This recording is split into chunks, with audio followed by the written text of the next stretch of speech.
Nakahanda na ang ilang residente sa Metro Manila at Cavite na maapektuhan ng 4 na araw na rotational water interruption ng Maynilad. Magpapadala naman daw ng water refilling tanks ang Maynilad sa mga araw na walang tubig. Narito po ang aking report. Walang tubig ang mga customer ng Maynilad sa August 10, 13, 17 at 18.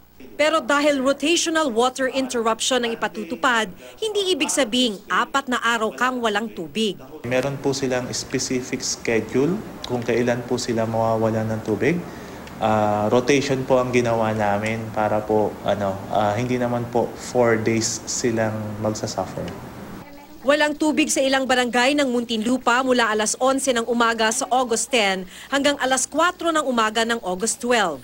Mula 1 p.m. ng August 10 hanggang 2 a.m. ng August 12, walang tubig sa malaking bahagi ng Caloocan City at Manila City.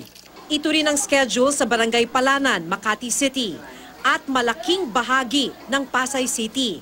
Mula 1 p.m. ng August 10 hanggang 3 p.m. ng August 11, walang tubig sa BF Homes at Don Galo sa Parañaque City.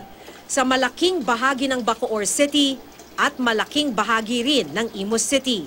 Wala namang tubig sa lahat ng barangay ng Cavite City, Kawit, Noveleta at Rosario, Cavite. Sa August 10 ng 1 a.m. hanggang August 11 ng 1 a.m., walang tubig sa ilang bahagi ng Alabang at Ayala, Alabang. Malaking bahagi ng Las Piñas ang walang tubig sa August 10 ng 1 p.m. hanggang August 11 ng 10 a.m. Mula 7 a.m. naman ng August 11 hanggang 3 p.m. ng August 12, walang tubig sa ilang barangay ng Parañaque City at Barangay 201 sa Pasay City. 1 p.m. ng August 17 hanggang 3 p.m. ng August 18, walang tubig sa ilang bahagi ng Parañaque at Pasay. Mula 1 p.m. ng August 17 hanggang 11 a.m. kinabukasan, walang tubig sa malaking bahagi ng Bacoor at Imus.